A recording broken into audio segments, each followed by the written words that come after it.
All right, what's going on, guys? This is Boxingwave. Please make sure you subscribe to the channel if you haven't already. Also, smash the like button if you enjoyed the content. I wanted to make a quick video about Canelo and Charlo. I had started doing a little bit of film study.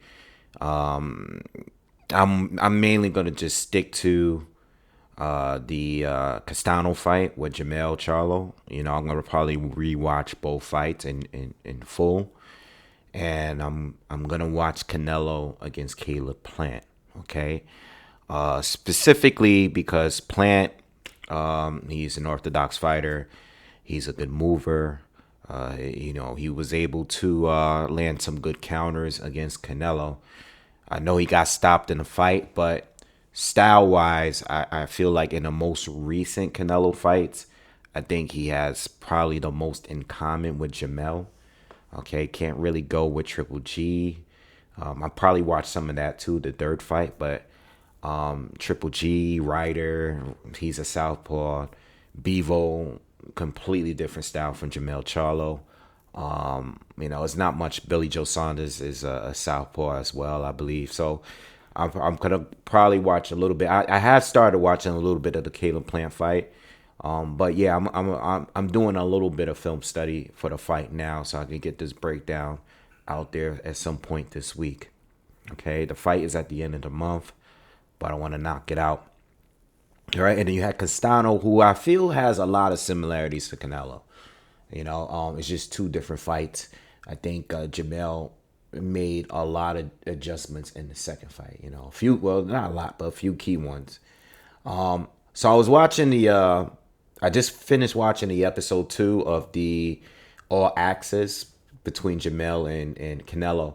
And to be honest, it's really not much substance in these because they don't really have any issues with each other. It's just a normal fight. Jamel talks a lot. Like he's a big talker, but he's not a guy that's like pulling viewers in because of his talking. If you get what I'm saying. It's not like a Tony Harrison type of talk or Adrian Broner type of talk. It's more like, or like a Tyson Fury. It's more like just him just being confident in himself. You know what I mean? He can come off as arrogant, and sometimes I thought it was kind of weird that he took that little shot at Errol Spence.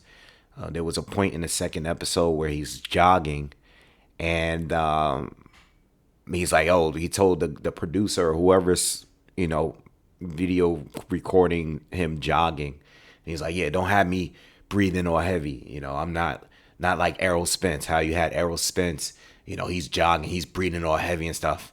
He's like, I ain't no Errol Spence. He said it in a way where it's like, you wouldn't expect someone that, I mean, it might just be him joking around. They do have a relationship, but I thought it was kind of funny though at the way he said that. I don't know. It may not mean anything. But I also thought it was kind of weird that he said it like that. Like, your man got beat up pretty bad, and that's your guy. But to say something like that, I thought it was kind of threw me off. But whatever. It might not be anything. But outside of that, it's not much going on in the show. It's more a lot of family oriented stuff. Canelo, his kids, his wife. Same thing with Jamel, his girl.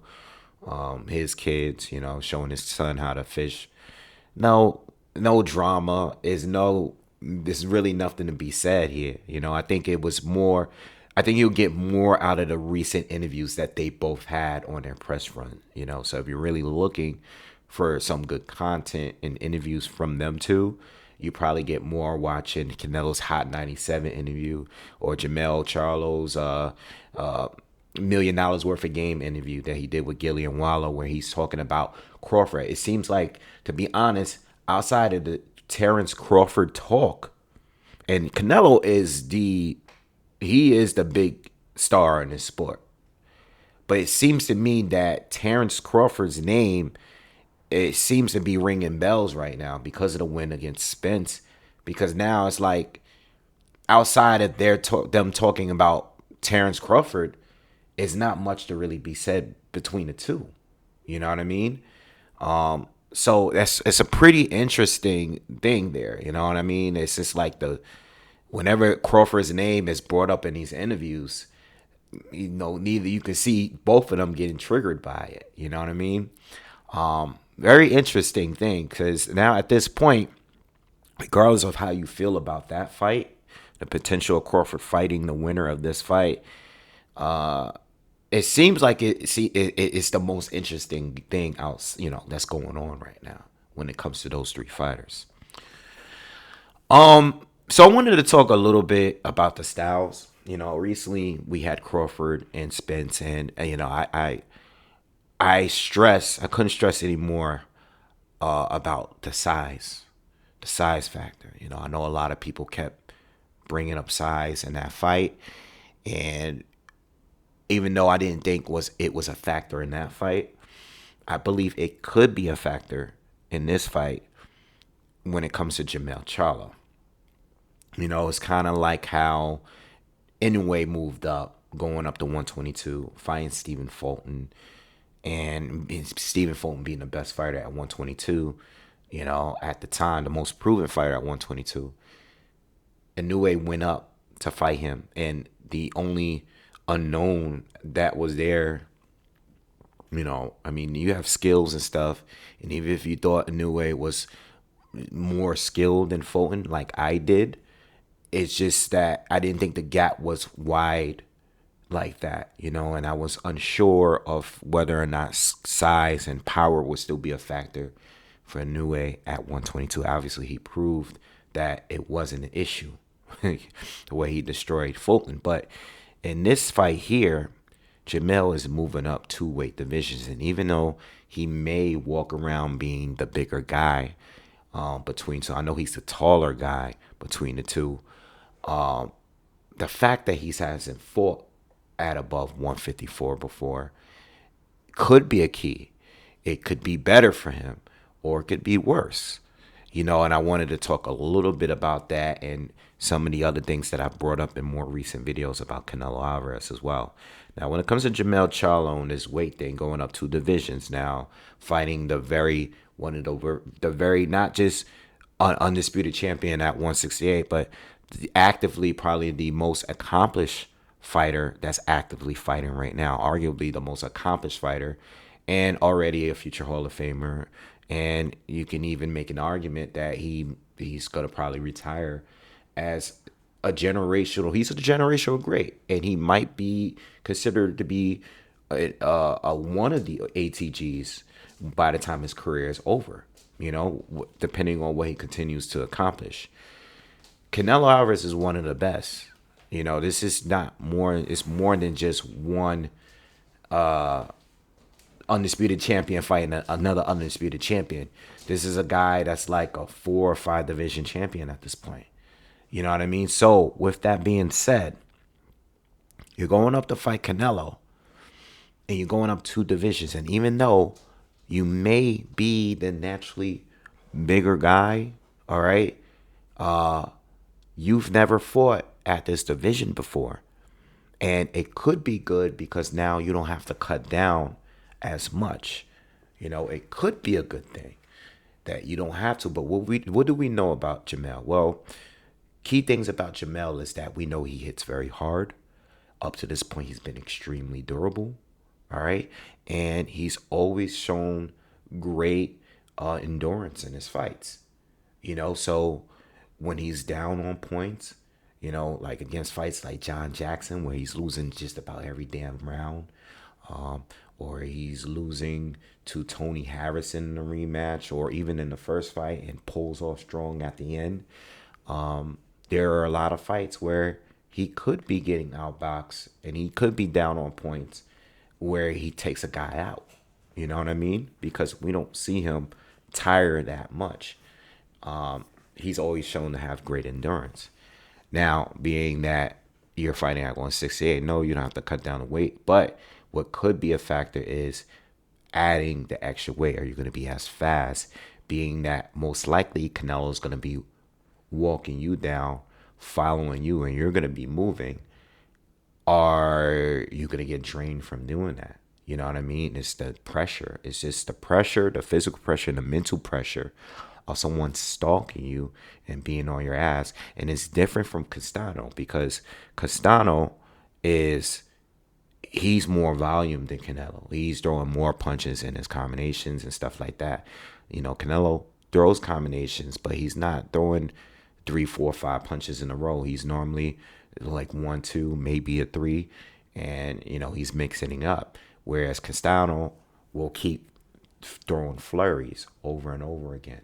You know what I mean? And he has great endurance. Canelo doesn't have this great endurance, so he has to shorten up his combinations and try to make each punch count a little bit more. But he still pressures you, and he still wears a lot of these fighters down because as you're throwing punches to keep him away, he's still following you and stalking you while you're moving, while you're throwing your flurries, while you're sticking a jab out there, while you're doing whatever you can to maintain distance from Canelo. Being that he's on your ass the whole time, it slows these guys down because down they're throwing, not landing everything, and even a few punches that they are landed, they're not having any effect on them because it's not keeping them away. So you got bigger guys like Callum Smith or Sergey Kovalev. You got these bigger guys that's being stalked by this quote unquote littler guy, and they're burning themselves out. You know what I mean? And Jermell Charlo, yes, he's shown to have good endurance up to this point, but will it be a factor in a negative way in this fight here? Because he's fighting a guy that's not just, like, yeah, he might not be bigger than you, but he's going to be fighting you like he's bigger than you, and plus he's extremely durable too. We haven't really seen him badly hurt since he was a prospect fighting Jose Miguel Cotto years ago. We have to really go that far back. He's fought 20 fighters better than that since that fight. You know what I mean? If not more. So these are some of the keys that we got to look at. I think what Charlo needs to do is definitely control the difference, control the distance, use that jab. We saw him use a jab more effectively in the Castano rematch, which is a great sign because that's his most recent fight. We seen him move more, keep his back off the ropes, and control distance a little better, set up the punches better, set up the right hand better, set up the hook better, countered with the hook in between Castano's punches, his flurries. We seen him plan and time things better in the rematch, which is great. Especially against a guy that's similar height, I think, I don't know who's taller between Castano and Canelo, but, Castano, pressure fighter as well, you know what I mean? Coming forward, stalking you, trying to get in range. Charlo just fought someone that's kind of like that. All right, so he's somewhat familiar with being in that position. Plus, he used to be the fighter that moved in every fight, moved laterally a lot. And wasn't falling in love with his power like the way he is now. So with that said, at least he doesn't have to find Canelo. Canelo's gonna always be right there. You know what I mean? Key things about Charlo in comparison to Caleb Plant. Caleb Plant is much better defensively. Charlo's not a bad defensive fighter when he's fighting on his back foot. It's not bad. But he's not on an IQ or the level as Caleb Plant on a defensive level. You know what I mean? Caleb Plant can make you miss without having to move and use his legs. Whereas when Charlo is stationary, he doesn't really roll punches as good. He doesn't bend as much. He's not slipping shots. He can't read the punches as well as Caleb Plant. He doesn't move his head as well as Caleb Plant. The problem with Caleb Plant is as good as he is defensively, once he starts slowing down, he's very easy to hit. All of those things that he's good at doing from a defensive standpoint, not so good when he's starting to burn out. All right. Charlo, not as good as defensive, but moves well. But is that going to be enough? You know what I mean? Ronnie Shields brought up, damn, I'm not sure if Ronnie Shields used to be the trainer of Jermell, all right? I heard that recently Jermell left Ronnie Shields. I don't know if that actually has been confirmed, But Ronnie Shields has been with Jamel all of these years, even after Jamel went off to Derek James. All right. Ronnie Shields made a comment and said that he needs to go to the body of Canelo. I agree with that, but it's easier said than done. You know what I mean? You gotta worry about what's coming back at you when you do that. You know what I mean? And Canelo is a great counterpuncher. So you don't want to leave yourself open, go into the body, and you don't have the reflexes to get out of the way of what's getting thrown back at you.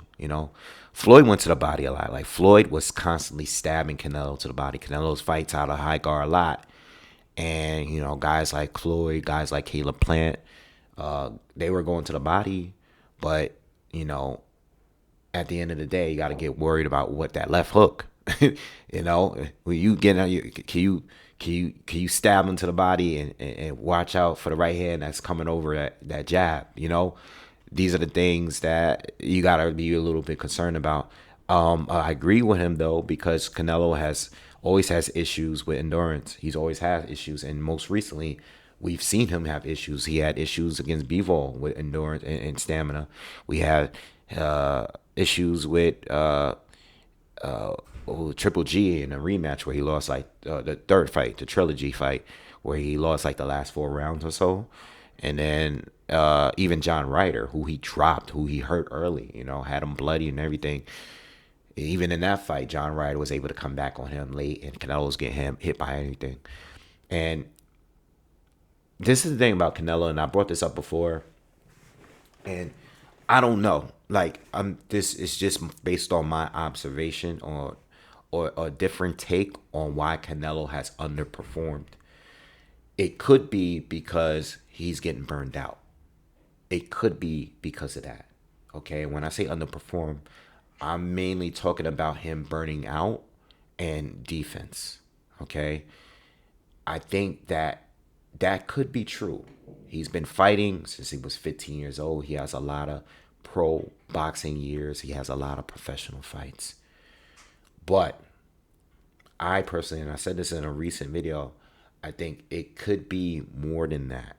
Okay, I think that when he was going through his 168 run, he had beaten a lot of guys that were bigger than him. He had dominated them. The ones he didn't stop, he dominated. Like Callum Smith didn't stop him, but he dominated him. He beat him up. Smith was just too tough to stop. Plant, all right, stopped him late. Saunders broke his face. You know what I mean? He was on his high horse, and he was a wrecking machine those years. Okay? To go to 168 and to become undisputed in 11 months was crazy big. Nobody was doing that. And people like me, we were all making content on how great that was. That run was a great run. Didn't get to fight Benavidez, but Benavidez wasn't holding a belt at the time. So it is what it is.